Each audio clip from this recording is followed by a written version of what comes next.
जेपीआईसी digital study में आपका स्वागत है। आज 12th हिस्ट्री के अंतर्गत लेसन 5 भक्ति सूफी परंपरा आपका लेसन का नाम है और इसी के अंतर्गत आपका टॉपिक है भक्ति आंदोलन के उदय के कारण। तो भक्ति आंदोलन मध्यकाल की एक जो है कह सकते हैं टर्निंग पॉइंट था, महत्वपूर्ण घटना है। और मध्यकाल में जो है भक्ति आंदोलन के संदर्भ में हम लोग अध्ययन करेंगे कि किस तरह से 10वीं शताब्दी के बाद से भारत में भक्ति आंदोलन का तीव्र गति आगे बढ़ा और भक्ति आंदोलन के बहुत सारे कारण थे। उन्हीं कारणों के संदर्भ में हम लोग अध्ययन करेंगे कि भारत में ऐसे कौन सी परिस्थितियाँ उत्पन्न हुई जिसके कारण भारत में भक्ति आंदोलन प्रारंभ हुआ। तो चलिए विषय वस्तु को स्टार्ट करते हैं और आगे बढ़ते हैं। हिंदू धर्म में व्याप्त कुरीतियाँ।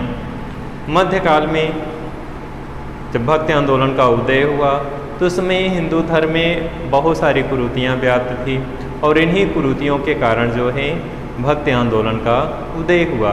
हिंदू धर्म में जाति प्रथा, छुआछूत इस तरह की भावनाएं व्याप्त थी। सामाजिक व्यवस्था में समाज कई वर्गों में बटा हुआ था, तो सामाजिक स्तर पे जो है छुआछूत बहुत ज़्यादा व्याप्त था और इस तरह से सामाजिक कुरीतियों के कारण जैसे जादू टोना, छुआछूत, ऊंच नीच का भेदभाव, अमीर गरीब का भेदभाव, ऐसी कुरीतियों के कारण जो है हिंदू समाज में बहुत सारी समस्याएं व्याप्त थी और इन्हीं कुरीतियों के संदर्भ में भक्ति आंदोलन का उदय हुआ।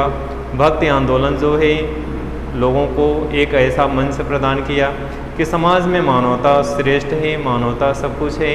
छुआछूत, हम एक मानव दूसरे मानव के साथ छुआछूत का व्यवहार करते हैं, ये सामाजिक असमानता की स्थिति उत्पन्न करता है, समाज में भेद उत्पन्न करता है।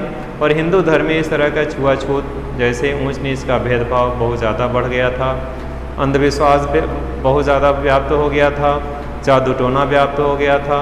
तो सामाजिक इन कुरीतियों के कारण जो है भक्ति आंदोलन का उदय हुआ। इसी क्रम में आगे बढ़ेंगे। दूसरा है वैदिक कर्मकांड और आडंबरपूर्ण होना। धर्म जो है सामाजिक व्यवस्था को बनाए रखने के लिए होता है, समाज को नई दिशा प्रदान करता है, लेकिन धर्म में जब आडंबर व्याप्त हो जाता है तो ऐसी स्थितियों में जो है एक नवीन परंपरा, नवीन व्यवस्था का जब उदय होता है लोग उसकी तरफ आकर्षित होते हैं। तो भारत में भी इस समय ऐसी स्थितियाँ उत्पन्न हुई। हिंदू धर्म में अनेक जो है कर्मकांड व्याप्त था इस टाइम में। मतलब इस कर्मकांड मतलब जब तब हवन, पूजा पाठ ये सारी चीज़ें थी।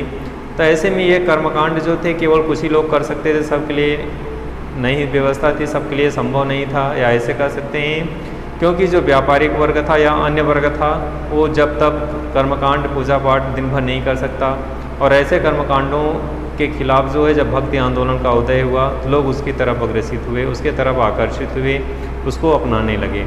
तो भारत में हिंदू धर्म में अनेक जो है कर्मकांडों के कारण ये समस्या उत्पन्न हुई और ऐसे में भक्ति आंदोलन का उदय हुआ। भक्ति आंदोलन के उदय के कारण जो है जैसे मूर्ति पूजा की जाती थी, मूर्ति पूजा का विरोध किया गया। भक्ति आंदोलन के माध्यम से मानव सेवा को जो है महत्वपूर्ण स्थान दिया गया, प्रेम को महत्वपूर्ण स्थान दिया गया। किसी भी रूप में जाति पात, कर्मकांड इन सब चीज़ों का घोर विरोध किया गया और इस तरह से भारत में भक्ति आंदोलन का उदय हुआ। तो ये कमियाँ थी जिसके कारण भक्ति आंदोलन का उदय हुआ। इसी में इस्लाम धर्म का प्रचार, भारत, मक्का, मदीना, अरब से इस्लाम धर्म फैलते फैलते पूरी दुनिया में फैल गया। और ये भारत में भी है इस्लाम धर्म कि जैसे जैसे यहाँ पे लोग शासक हुए आए, जैसे जैसे उसके अनुयायी यहाँ पे हुए, वे यहाँ पे भारत में इस्लाम धर्म का प्रचार प्रसार करने लगे। जब यहाँ पे वे शासन करने लगे तो यहाँ पे नागरिकों को ऊपर दबाव डालने लगे कि इस्लाम धर्म ग्रहण कर लें। किसी भी तरीके से इस्लाम धर्म जो स्वीकार कर लेता था उन्हें करों में छूट दी जाती थी, उन्हें विशेष प्रकार की सहायता दी जाती थी, कर कम कर दिए जाते थे या माफ़ कर दिए जाते थे, विशेष छूट दी जाती थी। तो ऐसे में इस्लाम धर्म के प्रचार प्रसार के कारण जो है लोग हिंदू धर्म से दूर होने लगे और ऐसी स्थितियों में भक्ति आंदोलन का उदय हुआ। इस्लाम का भी उसमें योगदान रहा और इस तरह से भारत में भक्ति आंदोलन जो है हिंदू धर्म के खिलाफ जो है एक नए स्वरूप के रूप में प्रस्तुत हुआ। अगला इसी क्रम में है सूफी संत तथा उनकी समानता की भावना। भारत में जब कोई कमी होती है किसी के अंदर तो ऐसे कमियों का लाभ जो है दूसरे को मिल जाता है विकल्प के रूप में। और भारत में भी वो कमी हिंदू धर्म में व्याप्त हो गई थी। जैसे असमानता की भावना, जब एक समाज में, एक राष्ट्र में, भारत जैसा इतना बड़ा विशाल राष्ट्र और उसमें विविधताओं वाले लोग रहते थे, विविध संस्कृतियों के लोग रहते थे। और ऐसी स्थिति में अगर कोई असमानता का व्यवहार करेगा, छुआछूत के व्यवहार करेगा, ऊंच नीच का भेदभाव करेगा, तो स्वाभाविक है जब अगला कोई आएगा धर्म वाला व्यक्ति, अगली विचारधारा वाला व्यक्ति, तो लोग उसकी तरफ आकर्षित होंगे, उसकी तरफ जाएंगे। तो यही समस्या हिंदू धर्म में भी थी। हमारे हिंदू समाज में छुआछूत व्याप्त था, ऊंच नीच का भेदभाव था, और इसी का लाभ जो है सूफी संतों को मिला। उन्होंने मानवता को महत्व दिया, उन्होंने प्रेम को महत्व दिया, उन्होंने छुआछूत का विरोध किया, उन्होंने ऊंच नीच का विरोध किया। तो ऐसी स्थितियों में जो सूफी संत थे उन्होंने प्रेम भावना को जगाया और लोग उनकी विचारधारा को अपनाने लगे, आकर्षित होने लगे और इस तरह से हिंदू धर्म से दूर होने लगे। तो ऐसे स्थितियों में जो है भक्ति आंदोलन जो है तीव्र गति प्राप्त किया। इन्हीं सब कारणों के कारण जो है भक्ति आंदोलन का उदय हुआ। अगला है भक्ति मार्ग को अपनाना। भक्ति मार्ग, जैसा कि सूफी संतों ने जो है भक्ति मार्ग को अपनाया था, प्रेम को स्थान दिया था, समाज में जो भी असमानता की स्थिति थी उसे दूर करने का प्रयास किया था। तो भक्ति मार्गी संतों ने, भक्ति मार्गी विचारकों ने लोगों को अपनी ओर आकर्षित किया। समाज में जो असमानता की स्थिति थी, जो विखंडन की भावना थी, उससे लोग बहुत परेशान थे, बहुत त्रस्त थे और उन्हें विकल्प के रूप में भक्ति मार्ग का एक नया रास्ता मिला, जिसमें किसी भी प्रकार का ना आडंबर था, ना जप तप था, किसी भी प्रकार की कोई कठिनाई नहीं थी।